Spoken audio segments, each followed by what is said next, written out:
I'm going to explain OceanOneK as if I'm standing at a conference podium describing the robot to a curious audience. OceanOneK is the latest, deep-diving evolution of the Ocean One family of underwater humanoid robots created and led by Professor Usama Khatib and his team at Stanford University's Robotics Lab. The project is the result of long-term academic research in human-robot haptic teleoperation and marine robotics, built by Stanford engineers in collaboration with partner institutions and domain experts to give scientists and operators human-like sight and touch at depth. To be precise about how and when it was developed, the original Ocean One concept and first operational prototypes date back to the mid-2010s, when Khatib's group demonstrated a bimanual humanoid diver capable of returning delicate artifacts from a 100-meter wreck. OceanOneK is a later, engineered generation designed specifically to reach much greater depths, up to about 1,000 meters, and to incorporate improved materials, pressure-tolerant design, updated sensors, and more autonomous assistance. The OceanOneK program matured through iterative prototypes, sea trials in the Mediterranean and other demonstration deployments around 2021-2023, and public showcases since then. What are the main features and specifications? OceanOneK is a bimanual humanoid underwater avatar with stereoscopic 3D vision, two articulated arms with forced torque sensing for delicate manipulation, haptic feedback so an operator can feel what the robot feels, multiple thrusters for fine 6-degree of freedom maneuvering, and the ability to operate tethered to a surface ship or in tether-assisted modes for extended missions. Its headline capability compared to earlier Ocean One variants is a rated operational depth reaching on the order of 1 kilometer, approximately equals 1,000 m, enabling exploration of deeper wrecks, coral environments, and infrastructure sites unreachable by human divers. The design emphasizes dexterity, operator immersion, and robust pressure tolerance.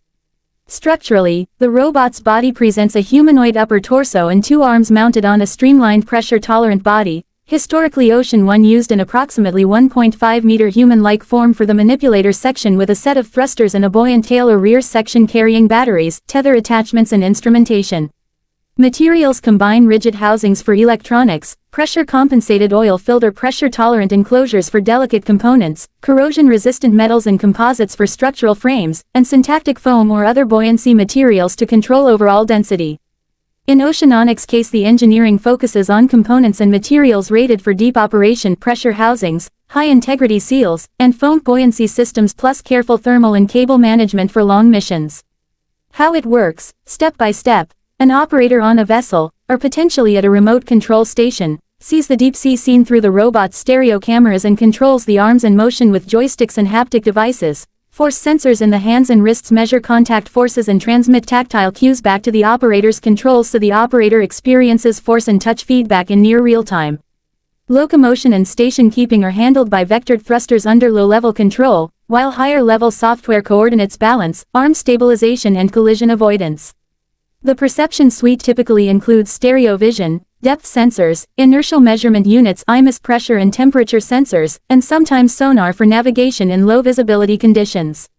Actuators are electric motors driving jointed arms and thrusters. Control software blends human teleoperation with autonomy, e.g., holding position, smoothing operator inputs, and preventing unsafe commands. The system uses real-time telepresence software and haptic control loops to close the human-robot sensory loop, and research papers and demos emphasize that an integrated mix of teleoperation, shared autonomy, and perception algorithms is required for reliable field operation. If you ask, what does it cost?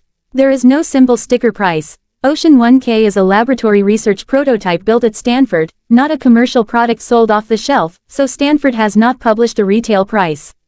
For context, high-end, custom deep-sea robotic systems, specialized ROVs, bimanual manipulators, pressure-rated electronics and the supporting vessel tether infrastructure typically run from hundreds of thousands to several million US dollars depending on depth rating, sensors, and mission support. Therefore, while I cannot give an exact public price for OceanOneK, a prudent estimate for research development and field-ready units, plus integration and vessel support, would put total program costs in the high hundreds of thousands to multi-million-dollar range, and operating missions add further vessel time expenses.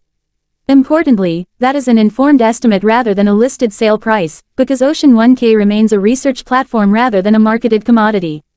The country of origin is the United States. Ocean One and OceanOneK were developed at Stanford University in California under the leadership of Professor Usama Khatib and his Stanford Robotics Group, though they have collaborated internationally, for example, with underwater archaeologists and research partners, and demonstrated the robot at international venues. What are the future benefits and applications for humanity?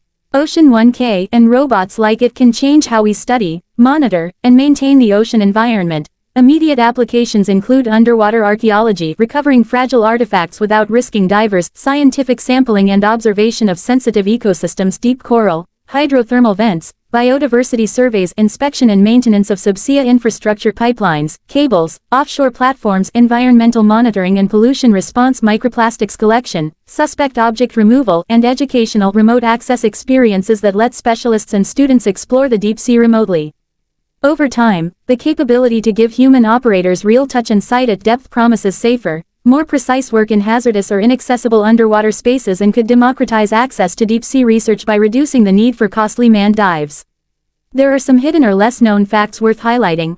Early Ocean One demonstrations famously recovered a 17th-century vase from a wreck using delicate finger maneuvers, illustrating that the system is not just strong but dexterous. Ocean One designs use pressure compensation techniques, e.g., oil-filled or pressure-balanced enclosures and compressible fluids in some components to survive crushing depths rather than relying solely on heavy thick housings. Critics and commentators have also observed that the humanoid form is in part a research choice to make manipulation in human-designed environments easier. While some specialists argue non-humanoid shapes might be more efficient for pure locomotion, that debate remains active in the underwater robotics community. Finally, OceanOneK's demonstrations have been as much about proving haptic telepresence as about the physical vehicle itself. The emotional and operational effect of feeling the deep is a major research outcome. Looking ahead, possible future developments and impacts include deeper and longer untethered operation, improvements in power density and subsea autonomy, better onboard AI for perception and manipulation that reduces operator load, distributed team operation where multiple robots cooperate, swarm or team robotics for survey and intervention tasks, and commercialization or spin-off variants specialized for industrial inspection, archaeology, and conservation. If that evolution happens, the long-term impact could be dramatic. Routine, remote human-level presence in previously inaccessible ocean zones, faster, cheaper monitoring of ocean health, improved safety for offshore workers, and new scientific discoveries from parts of the planet we've rarely sampled. At the societal level, making precise, tactile remote access to the ocean more widely available could accelerate research into climate, biodiversity, and resource stewardship. In short, OceanOneK is a Stanford-built, research-grade humanoid underwater avatar that packages stereoscopic vision, bimanual dexterity, force feedback and pressure-tolerant engineering to bring human senses to depths of roughly 1,000 meters. It evolved from demonstrations in the 2010s into deeper capable versions in the early 2020s, remains a non-commercial research platform, so no public price list, and points toward a future in which human experts can work remotely and precisely in the deep ocean, advancing archaeology, science, infrastructure maintenance, and conservation while lowering risk to human divers. If you want, I can list the specific research papers, Stanford lab pages and news pieces I used for these points so you can read the primary sources next. Search 12.